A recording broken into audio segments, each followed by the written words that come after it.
Bible സ്റ്റഡിയിലേക്ക് കടന്നു വന്നവർക്ക് യേശുവിൻ്റെ നാമത്തിൽ വീണ്ടും സ്നേഹവന്ദനം. നമ്മൾ അടുത്തതായി പഠിക്കാൻ പോകുന്ന ബുക്കിൻ്റെ പേര് ലേവ്യ പുസ്തകം എന്നുള്ളതാണ്. ഉൽപ്പത്തി, സകലത്തിൻ്റെ ഉൽപ്പത്തി, പുറപ്പാട്, ഇസ്രായേൽ മക്കൾ മിസ്രൈമിൽ നിന്ന് പുറപ്പെടുന്നു, ഒരു കുടുംബം, അവർ ജാതിയായി മാറുന്നു, അവർക്ക് 50 ദിവസം ദൈവം ചില പ്രമാണങ്ങൾ കൊടുക്കുന്നു. ആ പ്രമാണങ്ങളെ ഒക്കെ ഉൾക്കൊള്ളുന്ന ഒരു ബുക്കാണ് ലേവ്യ പുസ്തകം. ലേവ്യ പുസ്തകം എന്ന് പറയുമ്പോൾ യഥാർത്ഥത്തിൽ ലേവ്യർക്ക് വേണ്ടി ഉള്ളതെന്നുള്ളതാണ് എൻ്റെ അർത്ഥം. നമ്മളിൽ പല ആൾക്കാർക്കും അതിൻ്റെ അർത്ഥങ്ങൾ അറിയാം, ആഴങ്ങൾ അറിയാം ഒരു പക്ഷേ.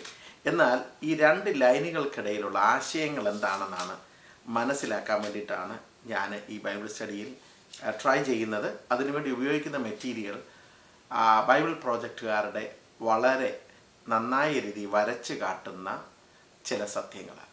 അത് ഉൾക്കൊള്ളാമെങ്കിൽ മാത്രമേ ഈ ലേവ്യ പുസ്തകം മനസ്സിലാവുകയുള്ളൂ. ഇല്ലെങ്കിൽ ചില വസ്തുക്കളും അതിൻ്റെ നിഴല്, പൊരുള് എന്നൊക്കെയുള്ള കാര്യങ്ങൾ മനസ്സിലാവും. എന്നാൽ ഹൃദയത്തിൽ ഉൾക്കൊള്ളണമെങ്കിൽ, അത് മനസ്സിലാകണമെങ്കിൽ ഇതെന്താണെന്ന് മനസ്സിലാക്കണം. അതിൻ്റെ ഉള്ളടക്കം മനസ്സിലാക്കി അതിനെക്കുറിച്ച് ചിന്തിച്ചെങ്കിൽ മാത്രമേ ഇത് മനസ്സിലാകുകയുള്ളൂ. ലേവ്യ പുസ്തകം എന്ന് പറയുമ്പോൾ ലേവ്യർക്ക് വേണ്ടിയിട്ടുള്ളതാണ്. എന്നാൽ അതിൻ്റെ അർത്ഥം ഗ്രീക്കിലും എബ്രായ ഭാഷയിലും ഒക്കെ നോക്കിയാൽ കാണുന്നത് പിന്നെ അവൻ വിളിച്ചു എന്നുള്ളതാണ്. അത് ലേവ്യ പുസ്തകത്തിൻ്റെ ആദ്യ അധ്യായത്തിൻ്റെ 1-ാം അധ്യായത്തിൻ്റെ 1-ാം വാക്യത്തിൽ അങ്ങനെ വായിക്കുന്നുണ്ട്. അതിപ്രകാരമാണ്: യഹോവ സമാഗമന കൂടാരത്തിൽ വെച്ച് മോശയെ വിളിച്ച് അവനോട് അരുളി ചെയ്തത്. അപ്പോൾ അതിൽ നിന്നാണ് ഈ ലേവ്യ എന്നുള്ള ആ പദത്തിൽ നിന്ന് കിട്ടിയത്. ലേവ്യ എന്ന് പറയുമ്പോൾ ലേവ്യ ഗോത്രത്തിൽപ്പെട്ടവർ എന്നാണ്.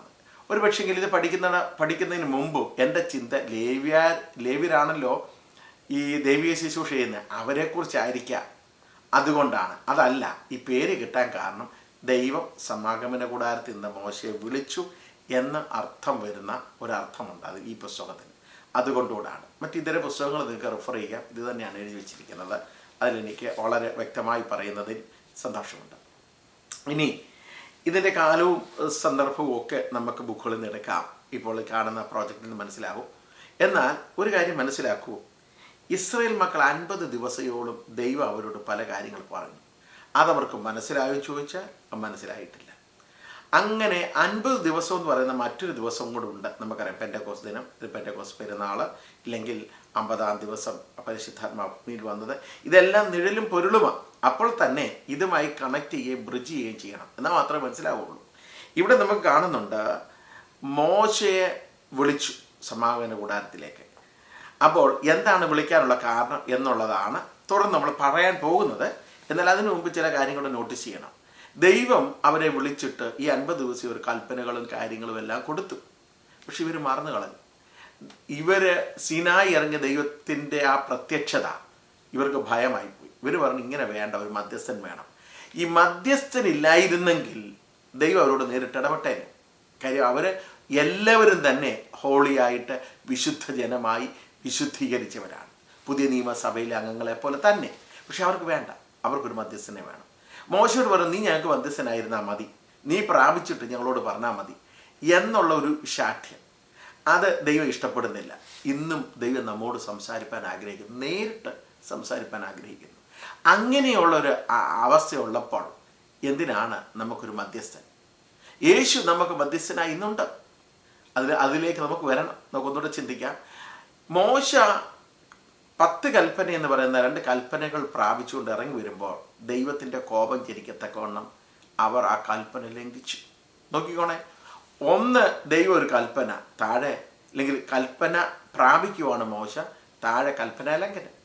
അപ്പോൾ വിശുദ്ധിയും അശുദ്ധിയും കൂടെ ഉള്ള ഒരു ഏറ്റുമുട്ടൽ. എങ്ങനെ അശുദ്ധി നിങ്ങൾ ചോദിക്കും? കാളക്കുട്ടായി ഉണ്ടാക്കിയതാണോ എന്ന്? അത് തന്നെയല്ല. കാളക്കുട്ടിയെ, വിഗ്രഹാരാധന എവിടെയുണ്ടോ അവിടെ അശുദ്ധിയുമുണ്ട്. മലയാളത്തിൽ വായിക്കുമ്പോൾ അഹരോൻ അവരെ കെട്ടടിച്ചു വിട്ടു എന്നാണ് വേദപുസ്തകം നമ്മൾ പഠിക്കുന്നത്. കെട്ടടിച്ചു വിട്ടതെന്നല്ല അവിടെ ഇംഗ്ലീഷ് മറ്റ് ഇതര ഭാഷയിൽ. അവർ നൂൽബന്ധമില്ലാതെ നഗ്നരായിട്ട് ഈ ആണും പെണ്ണും എല്ലാം കൂടെ ചേർന്ന് ഈ വിഗ്രഹത്തിൻ്റെ മുമ്പിൽ തട്ടഹസിക്കുന്ന ഒരു ചിത്രമാണ് കാണുന്നത്. വിശുദ്ധനായ ദൈവം പർവ്വതത്തിൽ ഇറങ്ങുമ്പോൾ മോശയെ കണ്ടില്ല എന്ന് പറഞ്ഞ താഴെ അശുദ്ധി. എപ്പോഴും ഓർത്തോണം, ദൈവം വിശുദ്ധനാണ്.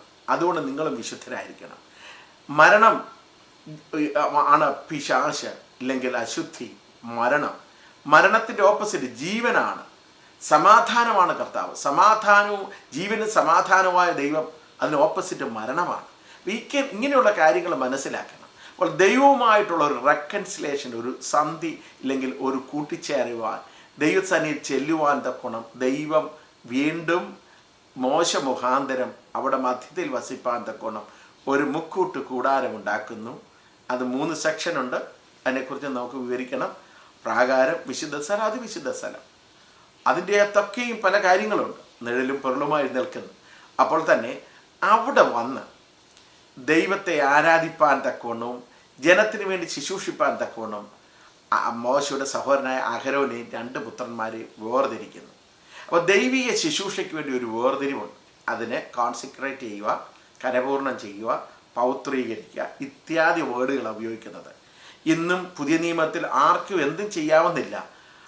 ദൈവം വിശുദ്ധനായതുകൊണ്ട് അതിന് ചില മാനദണ്ഡങ്ങളുണ്ട്, അതിന് ചില ക്രൈറ്റീരിയ വെച്ചിട്ടുണ്ട്. ദൈവത്തെ ആരാധിക്കേണ്ടവർ, അതിനുവേണ്ടി വേർതിരിഞ്ഞവരും സമർപ്പിതരായിട്ടുള്ളവരെ കൊണ്ടേ ഒക്കുകയുള്ളൂ.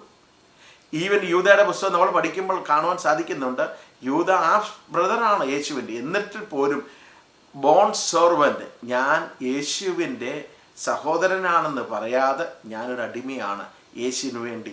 പഴയ നിയമത്തിൽ ഒരടിമ തൻ്റെ യജമാനു വേണ്ടി പൂർണ്ണമായി ഏൽപ്പിച്ചു കൊടുക്കുന്ന പോലെ മരണം വരെ, മരണത്താലല്ലാതെ നമ്മെ വേർതിരിക്കില്ല എന്നുള്ള ഉടമ്പടി ചെയ്യുന്നത് പോലെ തന്നെ ഒരു സമർപ്പണമുള്ളവരെയാണ് പഴയ നിയമത്തിലും പുതിയ നിയമത്തിലും ദൈവം വേലയ്ക്കായി എടുക്കുന്നത്. ഇവിടെ ലേവ്യർ എന്താണ് ചെയ്യേണ്ടത് എന്നുള്ള കാര്യങ്ങളെക്കുറിച്ചും യാഗങ്ങളെക്കുറിച്ചുമൊക്കെ നന്നായി വിവരിക്കുന്നുണ്ട്. ഞാൻ ആ യാഗങ്ങളെക്കുറിച്ച് പറയുമ്പോൾ ആ ദഹനയാഗങ്ങൾ, ഭോജനയാഗം, സമാധാനയാഗം, പാപയാഗം, അവർത്തിയാഗം, ഇതിനെക്കുറിച്ചൊക്കെ നന്നായിട്ട് നമുക്ക് ഇതിൻ്റെ അവസാനം പറയാം. ഈ പ്രോജക്റ്റ് കണ്ടതിന് ശേഷം അത് നന്നായി കാണുവാൻ സാധിക്കും. എന്നാൽ ഒരു കാര്യം കൂടെ മനസ്സിലാക്കുക. മോശയെ ദൈവം സമാഗമന കൂടാരത്തിലേക്ക് വിളിച്ചു. അപ്പോൾ മോശ അയച്ചു ഇപ്പോൾ ഓടിച്ചെന്നും കയറാം. മോശ അങ്ങോട്ട് ചെന്നപ്പോൾ ഈ പുറപ്പാട് പുസ്തകത്തിൻ്റെ അവസാന വാക്യത്തിൽ ഇങ്ങനെയാണ് എഴുതുന്നത്. എങ്ങനെയാണെന്നറിയാമോ? മോശ അയച്ചു ദൈവം എവിടുന്ന സമാഗമന കൂടാരത്തിൻ്റെ അകത്ത് നിന്നാണ് വിളിക്കുന്നത്. 40-ാം അധ്യായത്തിൻ്റെ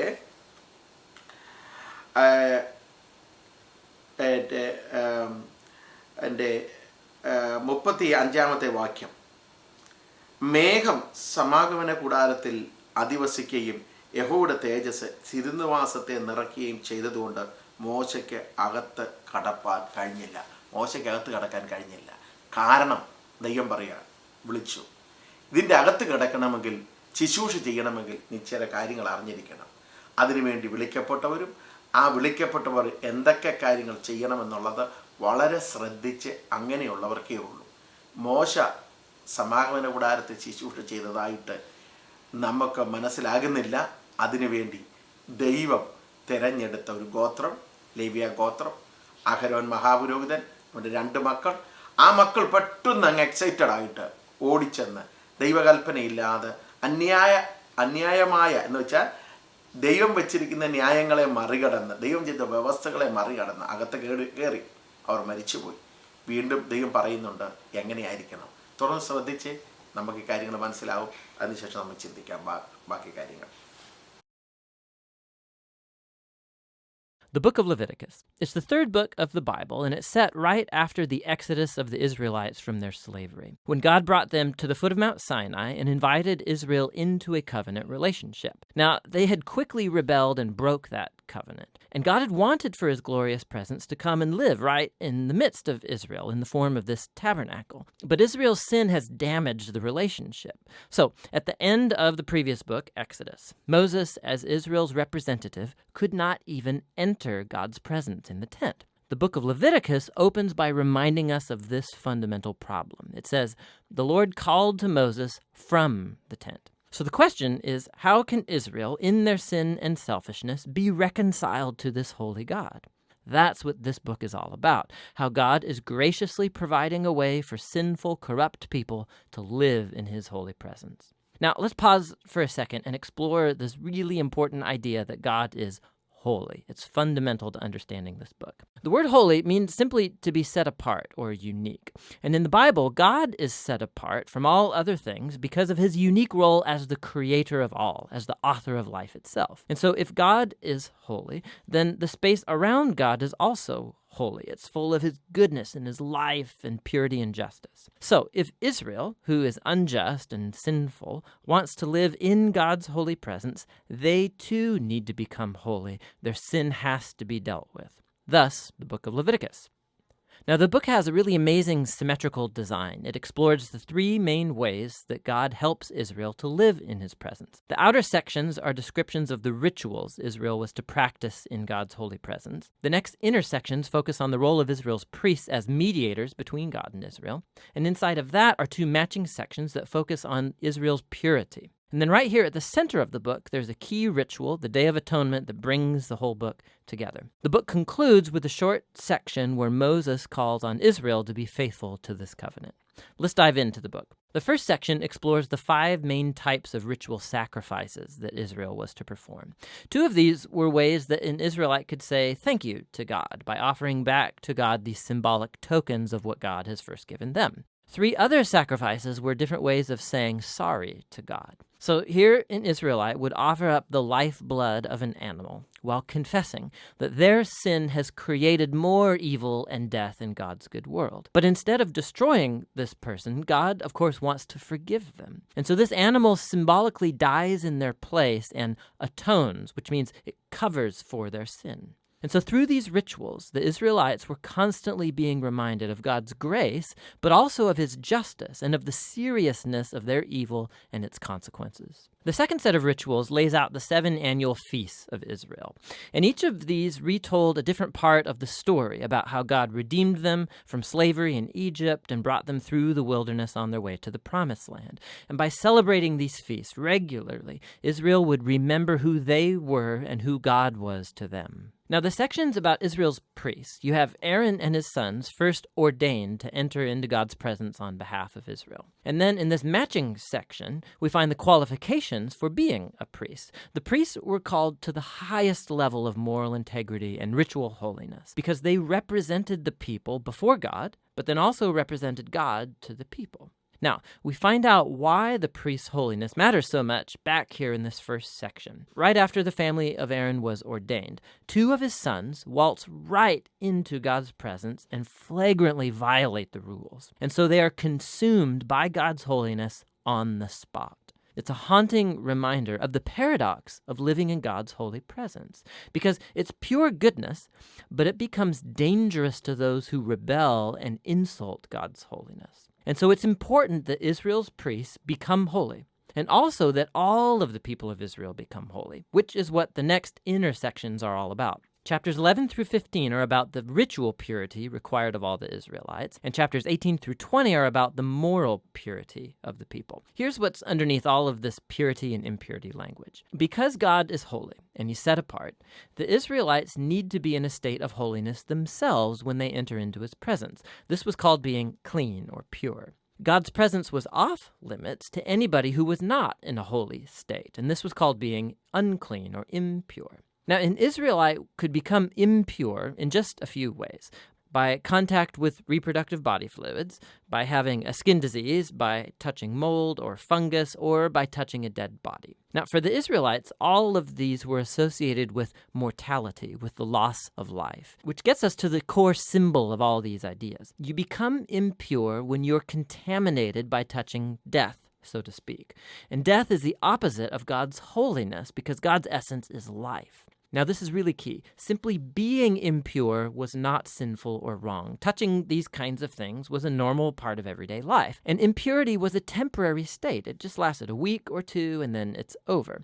What was wrong or sinful was to waltz into God's presence carrying these symbols of death and impurity on my body. Don't do that. Now, the last way of becoming impure was by eating certain animals, and the kosher food laws are found right here in this section. Now, there have been lots of theories about why certain animals were considered impure and off limits to promote hygiene or to avoid cultural taboos. The text just isn't explicit. But the basic point of all of these chapters is really clear. Altogether, these work as an elaborate set of cultural symbols that reminds Israel that God's holiness was to affect all areas of their lives. This corresponding section over here is about Israel's moral purity. The Israelites were called to live differently than the Canaanites. They were to care for the poor instead of overlooking them. They were to have a high level of sexual integrity, and they were to promote justice throughout their entire land. Now, here at the center of the book, we find a long description of one of Israel's annual feasts, the Day of Atonement. Odds are that not every Israelite's sin and rebellion would be covered through the individual sacrifices. And so once a year, the high priest would take 2 goats. One of these would become a purification offering and atone for the sins of the people. And the other was called the scapegoat. The priest would confess the sins of Israel and symbolically place them on this goat, and then it would be cast out into the wilderness. Again, this is a very powerful image of God's desire to remove sin and its consequences from his people so that God can live with them in peace. The book concludes with Moses calling Israel to be faithful to all of the terms of the covenant. And he describes the blessings of peace and abundance that will result if Israel obeys all of these laws. He also warns them that if they're unfaithful and dishonor God's holiness, it will result in disaster and ultimately exile from the land promised to Abraham. Now, if you want to see how Leviticus fits into the big storyline, it's helpful to look at the first sentence of the next book of the Bible, Numbers. It begins, "The Lord spoke to Moses in the tent." So we can see that Moses is now able to enter God's presence on behalf of Israel. The book of Leviticus, it worked. So despite Israel's failure, God has provided a way for their sin to be covered so that God can live with sinful people in peace. And that's what the book of Leviticus is all about. എങ്ങനെയുണ്ട് ഈ tape? നന്നായിരിക്കുന്നു. ലേവ്യ പുസ്തകം അനേകർ പഠിപ്പിക്കുന്നുണ്ട്. നമ്മൾ പലരും പഠിച്ചിട്ടുമുണ്ട്. എന്നാൽ ഈ ടേപ്പ് കണ്ടു കഴിഞ്ഞപ്പോൾ അതിൻ്റെ അകത്തെ വരച്ച് കാട്ടുന്നത് തീർച്ചയായിട്ടും നമുക്ക് അനുഗ്രഹമായിട്ടുണ്ട്. അപ്പോൾ ആര് ആലയത്തിൽ ശുശ്രൂഷിക്കണം, എങ്ങനെ ശുശ്രൂഷിക്കണം, യാഗങ്ങൾ എത്ര ഉണ്ട്, ചെയ്തു പോയ തെറ്റിനെക്കുറിച്ച്, ദൈവം ചെയ്ത നന്മയെക്കുറിച്ച്, സാമൂഹ്യ നിയമങ്ങളിൽ വീഴ്ച വരുത്തിയാൽ, അതുപോലെ തന്നെ ആത്മീയ കാര്യങ്ങൾക്ക് കടപ്പെട്ട കാര്യങ്ങൾ ചെയ്യേണ്ടത്, അവസാനം കാണുന്ന 2 ആടിനെ, ഒന്നിനെ യാഗം കഴിക്കുന്ന, ഒന്നിനെ മരുഭൂമിയിലേക്ക് വിടുന്നു, അവിടെ കൂടാരത്തിൽ നിന്നും എന്നേക്കുമായി അവിടെ വാസസ്ഥലങ്ങളിൽ നിന്നും പാപത്തെ മാറ്റുന്നു, മരണത്തെ മാറ്റുന്നു. ഇങ്ങനെയുള്ള നല്ല കാര്യങ്ങളെല്ലാം നമുക്ക് പഠിക്കാനായിട്ട് ഇതിടയായില്ലേ? ഇതാണ് ലേവ്യ പുസ്തകം. ഇനിയും ഈ പുസ്തകം നിങ്ങൾ വായിക്കണം, 1-2 ആവർത്തി ഇതൊന്ന് കാണണം. അപ്പോൾ നന്നായി മനസ്സിലാക്കുവാൻ സാധിക്കും. ഇതിനെ ഓരോ സെക്ഷനായിട്ട് തിരിച്ചിട്ടുണ്ട്. യാഗങ്ങൾ, യാഗവസ്തു, അതുപോലെ ശുദ്ധിയുള്ള മൃഗങ്ങൾ, ശുദ്ധിയില്ലാത്ത മൃഗങ്ങൾ, അതെന്താണിത് കാണിക്കുന്നത്? അപ്പോൾ ശാരീരികമായ വിഷയങ്ങളുണ്ട്, ആത്മീയമായ വിഷയങ്ങളുണ്ട്,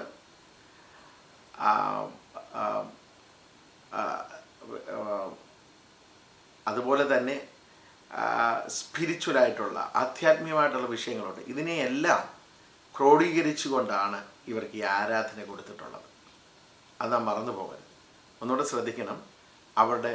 അവരുടെ പാപങ്ങൾക്ക് പരിഹാരം, ദൈവത്തോടുള്ള നന്ദി, മാത്രമല്ല അവർ ദൈവഭാഗത്തേക്ക് അടുക്കുവാൻ തക്കവണ്ണം സാമൂഹ്യമായ കാര്യങ്ങളിൽ വീഴ്ച കൂടാതെ, വീഴ്ച വന്നാൽ എന്ത് ചെയ്യണം, ആത്മീയമായ കാര്യങ്ങളിൽ, അതുപോലെ അവരുടെ വാസസ്ഥലങ്ങളിൽ നിന്ന് പാപത്തെ ഒഴിച്ച് അവർ സന്തോഷത്തോടുകൂടി ജീവിക്കണം.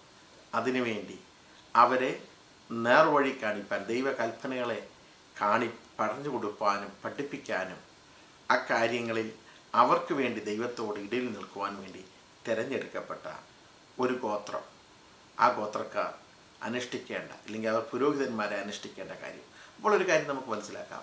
പുതിയ നിയമത്തിൽ നാം എല്ലാവരും അന്ധകാരത്തിൽ നിന്ന് അത്ഭുത പ്രകാശത്തിലേക്ക് വിളിച്ചവൻ്റെ സൽഗുണങ്ങളെ ഘോഷിപ്പാൻ തിരഞ്ഞെടുത്ത അതേപോലെ തന്നെ ഒരു രാജകീയ പുരോഹിത വർഗമാക്കി നമ്മെ മാറ്റി എന്നൊക്കെ പറയുമ്പോൾ നാമും ഒരു വേർപാട്, വിശുദ്ധി, ദൈവപ്രമാണത്തിൽ ഉറച്ചു നിന്ന് ആ കൽപ്പന തെറ്റിക്കാതെ ആ ദൈവീയ ആലോചനയിൽ നിന്നുകൊണ്ട് ദൈവീയ വെച്ച ക്രമപ്രകാരം ദൈവത്തെ ആരാധിക്കാൻ നാം ബാധ്യസ്ഥരാണ്.